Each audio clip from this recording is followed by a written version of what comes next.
Samantala, multi-sectoral group nagsagawa ng protesta sa Chinese Embassy upang kondenahin ang patuloy na agresyon ng Chinese vessels sa West Philippine Sea.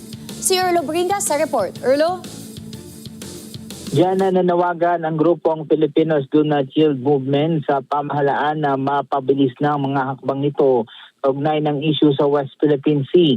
Ayon kay Giselle Albano, ang co-convener, tagapagsalita ng grupong Filipinos Do Not Yield Movement, iginit nila na ang pagtatanggol ng Pilipinas sa West Philippine Sea at pagkondena sa umano'y patuloy na agresyon ng China sa rehiyon. Sa ngayon, patuloy pa rin ang pangaharas sa mga Pilipinong mangingisda, sundalo at mga civilian mission sa loob ng Exclusive Economic Zone ng Pilipinas.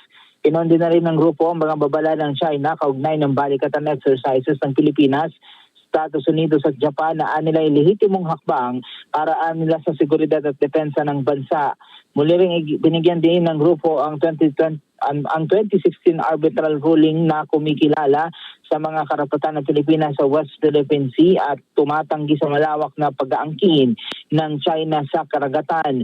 Samantala, patuloy naman ang panawagan ng grupo para sa pagkakaisa ng mga Pilipino sa pagtatanggol sa soberanya at karapatan ng bansa sa West Philippine Sea. Erlo Bringas para sa Mata ng Agila, matatag, matapang, matapat.